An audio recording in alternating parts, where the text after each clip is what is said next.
There is something intoxicating about Lagos at night. The streets hum with restless ambition, neon signs flicker above luxury lounges, and the island's skyline gleams like a city that refuses to sleep. For outsiders, Lagos is chaos, horns blaring, traffic crawling, and dreams suffocating under dust and exhaust. But for those who know where to look, Lagos is possibility. In every high-rise glass tower, in every hidden club, in every private meeting behind tinted glass windows, fortunes are exchanged and destinies are rewritten. Amaka understood this better than most. She was not born into wealth, nor into the comfort of privilege. Her childhood had been carved out of sweat and prayers, raised by a single mother who sold provisions at the corner of a busy street in Surulere. From her earliest memories, Amaka watched people come and go from her mother's kiosk, some kind, some cruel, some indifferent. What stuck with her was not the smell of gari or the constant struggle of calculating change with trembling fingers, but the sight of wealthy women who came to buy things they could have easily sent their housemaids to get. These women had something Amaka's mother never did: polished nails, flowing gowns, drivers waiting in air-conditioned jeeps, and the scent of perfumes that seemed too expensive to exist. They represented another world, a Lagos that existed just beyond her mother's kiosk. Even as a girl, Amaka promised herself, "One day, I will live there. I will never know the taste of poverty again." That vow grew with her. By the time she turned 18, Amaka was already the kind of beauty Lagos whispered about. Tall, light-skinned, with a figure sculpted like art and eyes that seemed to hold secrets, she didn't need to force attention. It found her. At the University of Lagos, she quickly became more than just a student. She was a presence, a phenomenon. Boys worshipped her from a distance. Girls envied her. Lecturers gave her the kind of leniency others could never dream of. But Amaka wasn't chasing grades. She was chasing power. Her first introduction to the big girl life came through Kemi, a final-year student who was already living in an apartment on Victoria Island, funded by a man twice her age. Kemi was her friend, her guide, and in many ways, her warning. But Amaka didn't see it that way. Kemi showed her how Lagos worked, that behind the glitz of every high-rise was a man willing to pay for youth, beauty, and companionship. Soon, Amaka was frequenting lounges where politicians unwound after long sessions, and parties where the price of champagne could cover her mother's rent for a year. At first, she felt out of place, but the men didn't let her. They showered her with compliments, with gifts, with promises. She realized quickly that in this game, the body was currency, and hers was worth gold. The first time she stepped into a five-star hotel suite overlooking the Atlantic, she told herself it was just a step toward freedom. That the discomfort she felt was temporary. That poverty was far more humiliating than this. And just like that, Amaka crossed a line she would never return from. By 22, Amaka was no longer the girl from Surulere. She had become a Lagos big girl. She lived in a serviced apartment on the island, with marble floors and a balcony that gave her a front-row seat to the city's skyline. Her wardrobe overflowed with designer dresses from Dubai and Milan, perfumes from Paris, and shoes she barely wore twice. On Instagram, she curated a life of perfection: exotic trips, champagne brunches, and endless selfies inside luxury cars she didn't buy. To her followers, she was a goddess. To her sponsors, she was entertainment. To herself, she was untouchable. Politicians courted her like investors chasing the next deal. She became a regular at exclusive gatherings, the kind where the lights were dim, the laughter was forced, and deals worth billions were whispered over cognac. Sometimes she was just arm candy, other times she was the secret that kept powerful men sane in a world that demanded their souls. And Amaka was careful. She never fell in love, never gave too much, never got emotionally entangled. She had seen Kemi break down after a governor abandoned her for a younger girl. Amaka swore she would never be that vulnerable. She was here to take, not to give. But power has a strange way of turning glitter into dust. The truth was, Amaka's nights were rarely peaceful. Behind the filters and flawless makeup was a loneliness she couldn't post about. Every time she closed her eyes, she heard her mother's voice, "Amaka, remember who you are." But who was she really? She had become a stranger even to herself. Sometimes, after a night of luxury, she would return to her penthouse, take off her wig, wipe away the makeup, and stare at the girl in the mirror. She was beautiful, yes. She was rich, yes. But she was also hollow. She thought about love sometimes, the kind her mother used to pray she'd find. Love that wasn't bought or traded, love that was honest. But in her world, love was a myth. Men came with conditions, and every promise had an expiry date. Still, she couldn't stop. The life was addictive. The applause, the attention, the endless river of wealth. Lagos fed her hunger, and she kept coming back for more. On her 27th birthday, Amaka threw a party that shook Lagos. The rooftop of one of the most expensive hotels was rented out. Champagne flowed like water, DJ booths lit up the sky, and celebrities mingled with politicians under the glitter of neon lights. Amaka stood at the center of it all, radiant in a gold dress that sparkled with every movement. Cameras flashed, friends screamed, and her name trended online for days. Yet, in the midst of it all, she felt something strange, a dizziness, a sharp pain beneath her ribs, a shadow she quickly dismissed as exhaustion. She smiled, danced, and toasted her way through the night, ignoring the quiet warning her body was whispering. She didn't know it then, but that pain was the first sign. The first crack in the glass palace she had built around herself. And like every empire built on fragile foundations, it was only a matter of time before it all began to crumble. The night after her 27th birthday was supposed to be a victory lap. Amaka had climbed every ladder Lagos placed in front of her. Poverty had been buried, her name was a constant on social media, and she was the kind of woman young girls screenshot for inspiration and envy. But beneath the laughter, beneath the flashing lights and glitter of her golden dress, something else had begun. A whisper inside her body. It started small. A dull pain in her stomach. Fatigue that no amount of sleep or imported vitamins could fix. At first, Amaka brushed it aside. Big girls didn't complain about being tired. Tiredness was for broke people. She told herself it was stress, maybe the side effects of all the late nights, champagne, and constant travel. But then came the fainting spells. Once, in the middle of a luxury shopping trip in Dubai, her legs buckled, and she collapsed in the middle of a boutique. She woke up to the worried face of an attendant, while her friend at the time, the same senator who had flown her out, looked more annoyed than concerned. "Are you all right?" he asked flatly, almost as though she had ruined his day. "I'm fine," she lied, even as her vision swam. Amaka returned to Lagos with more questions than answers. A visit to a private hospital gave her the first blow. The tests revealed something serious. The doctor's face was cautious, professional, but heavy. "You need to come back for further tests," he said. She didn't. Instead, she drowned the fear in louder music, wilder parties, and stronger drinks. She told herself she was too young, too beautiful, too blessed to be sick. But sickness doesn't care about beauty. It doesn't care about status. And soon, the whispers became screams. One rainy afternoon, Amaka sat in a cold, sterile hospital room, clutching her designer handbag like it was the only thing keeping her grounded. The doctor across from her cleared his throat, avoiding her eyes. "Miss Amaka, the results show that you have a terminal condition." The words hit like thunder. She didn't even hear the rest. Something about complications, something about limited options, something about how advanced it already was. All she could hear was the word terminal. Her mind raced. Terminal? As in the end? As in death? The room blurred.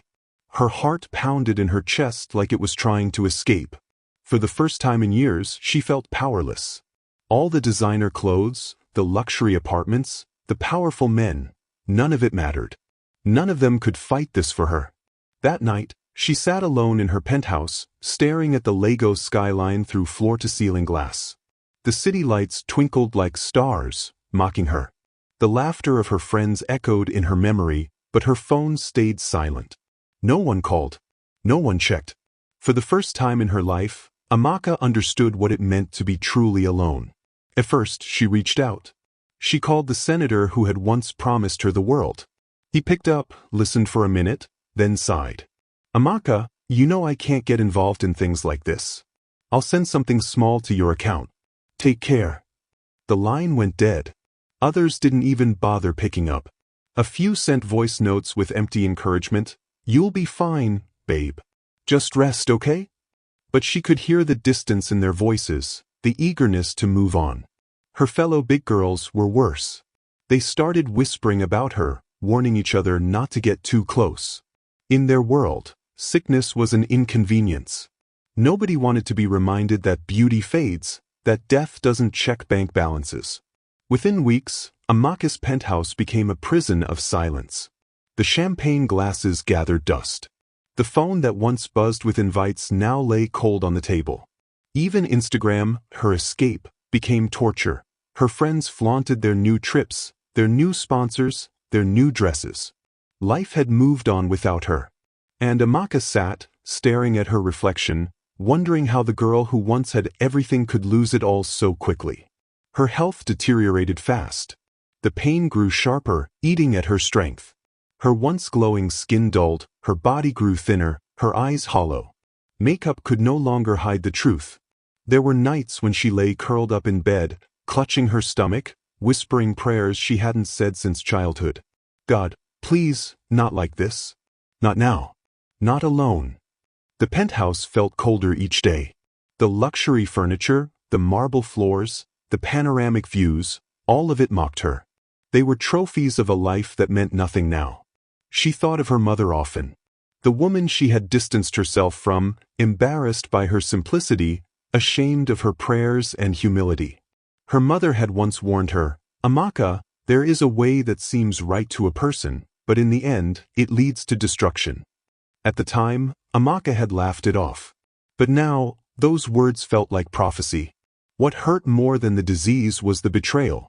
She had given so much of herself to these men, her time, her body, her youth, believing in some way that it would all pay off. But now, at her weakest, they had vanished. Not one of them stood by her side. Not one of them remembered the nights she had been their secret comfort. Amaka realized, with brutal clarity, that she had never been loved. She had only been used. It was a devastating truth. But even in darkness, there is sometimes a flicker of light. One evening, as she lay weak and trembling, her phone buzzed. It was a message from her cousin Chidinma, a quiet, God-fearing woman she had long ignored. "I heard you're not feeling well. I'm coming tomorrow." True to her word, Chidinma arrived the next morning. She didn't bring money or expensive gifts. She brought food, prayers, and presents. She held Amaka's hand as she cried, whispering, "You're not alone. God still sees you." For the first time in months, Amaka felt a warmth that money couldn't buy. It wasn't a cure, but it was something stronger, hope. That night, Amaka stared at her ceiling, tears streaming down her face. She thought about everything, her rise, her choices, her hollow victories. And she whispered a prayer. Not the polished prayers of her childhood church, not the loud declarations she used to mock, but a broken cry. "God, if you can hear me, please, give me another chance." It was the beginning of something she didn't yet understand. Because sometimes, it is only when everything is stripped away that the soul begins to heal. And though her body was failing, a seed had been planted in Amaka's spirit. One that would change the course of her life forever. There comes a moment in every human story when the mask is stripped away and the truth stands naked. For Amaka, that moment was lying in a hospital bed, her body frail, her hair thinning, her face a shadow of the goddess Lagos once adored. For years, she had lived as though she were invincible. Now, her breath was labored, her hands shook when she lifted a glass of water, and her reflection in the mirror was almost unrecognizable. The city that once bowed to her didn't even notice her absence. The world had moved on. But Amaka was fighting for her life. The hospital became her new home. White walls, sterile smells, and the constant beeping of machines were her new reality. Doctors moved in and out, their faces serious, their voices clipped with medical jargon she barely understood. Every day she underwent tests. Every day she swallowed pills that tasted like poison. Every day her body betrayed her more. But perhaps the hardest battle wasn't against the disease.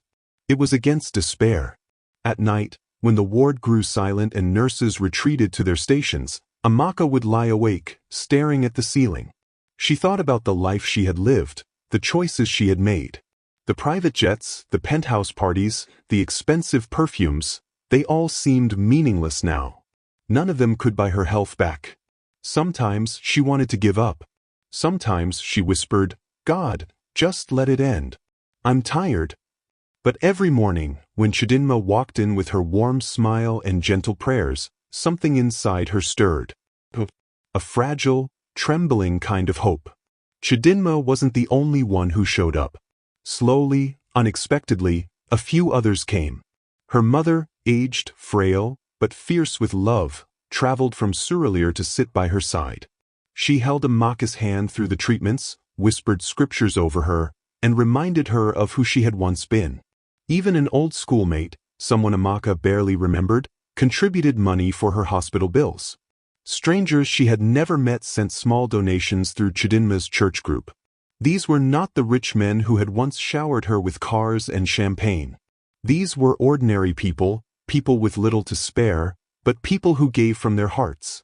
And in their presence, Amaka felt something she hadn't felt in years, genuine love. But healing was not quick. And it was not easy. There were nights when Amaka thought she wouldn't see the morning. Her body shook with fevers that felt like fire. She cried out in pain that tore through her bones. Nurses rushed in with injections and 4 drips, but nothing could stop the storm raging inside her. One night, after hours of agony, Amaka whispered to Chidinma, "Maybe this is my punishment. Maybe I deserve this for the life I lived." Chidinma squeezed her hand. "No, Amaka. God doesn't punish like this. He redeems. You're not finished yet." Amaka closed her eyes, tears rolling down her cheeks. Deep down, she wanted to believe her cousin.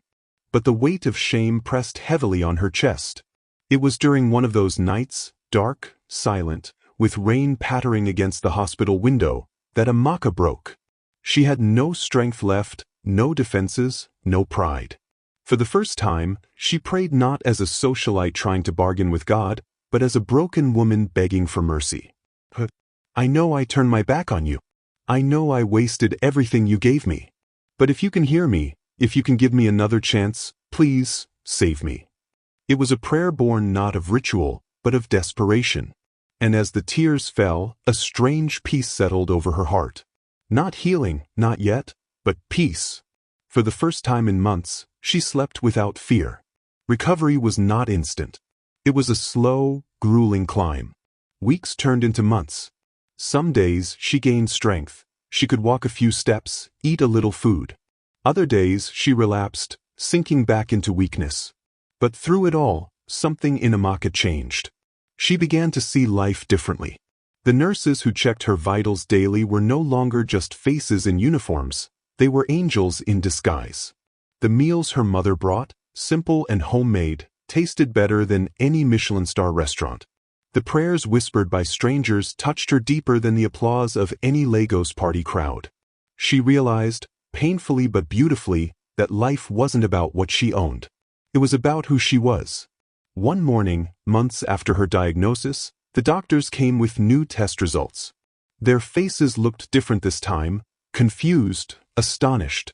"Amaka," the doctor said slowly, "your body is responding. The disease, it's reversing. We can't explain it." Tears filled Amaka's eyes.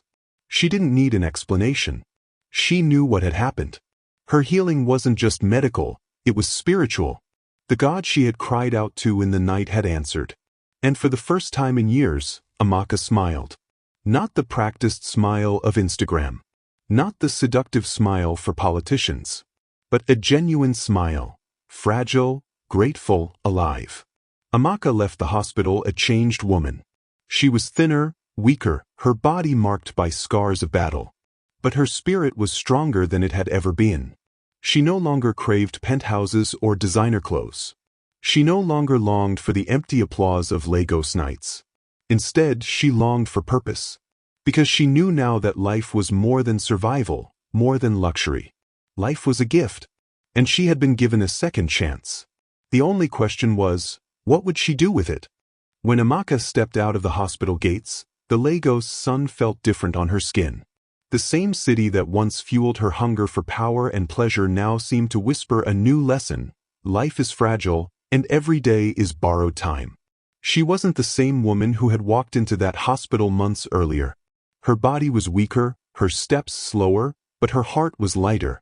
She had faced the shadow of death and survived.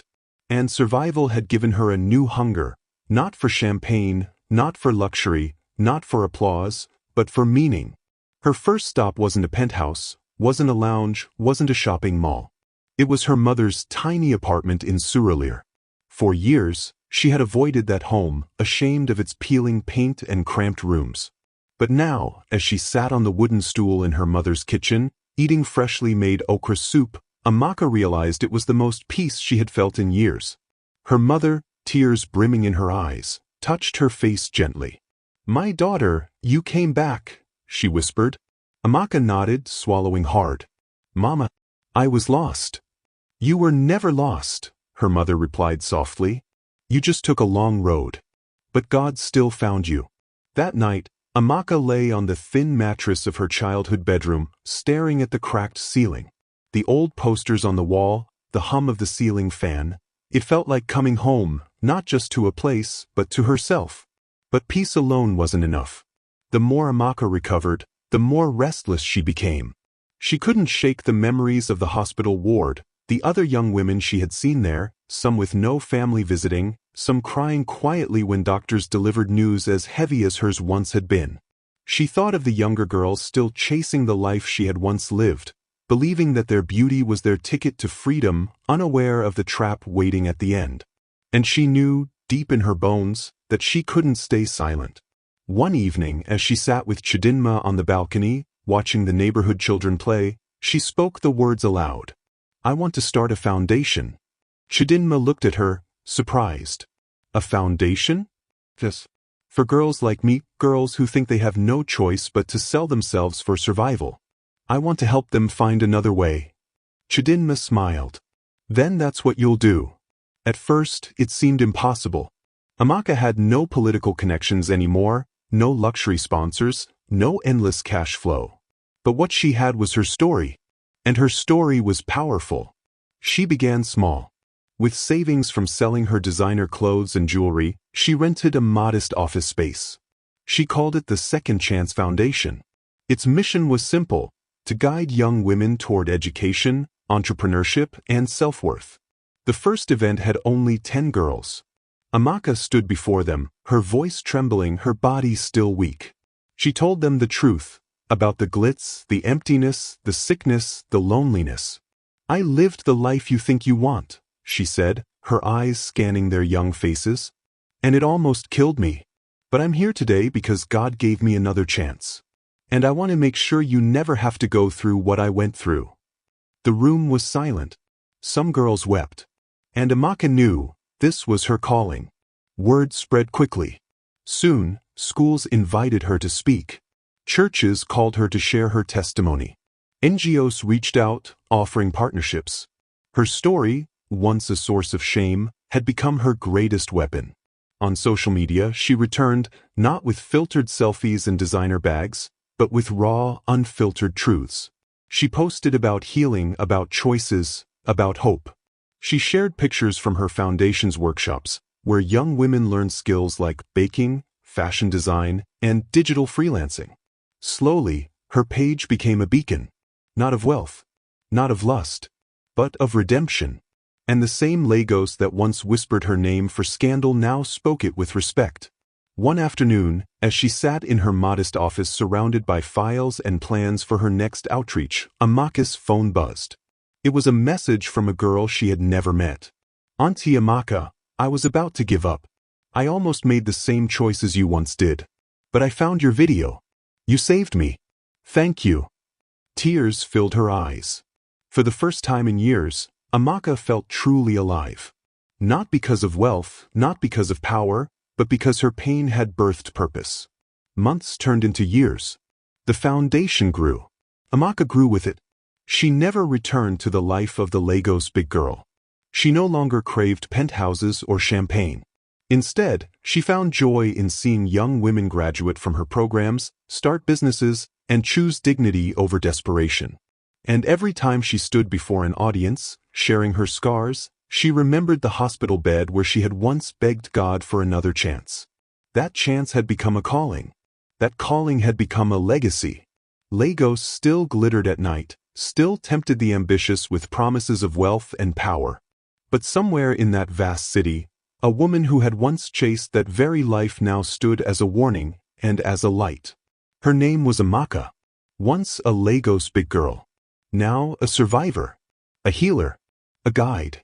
And through her story, countless others would learn that true beauty is not in the clothes you wear, or the men who desire you, or the penthouses you flaunt. True beauty is in the strength to fall, to rise, and to live again.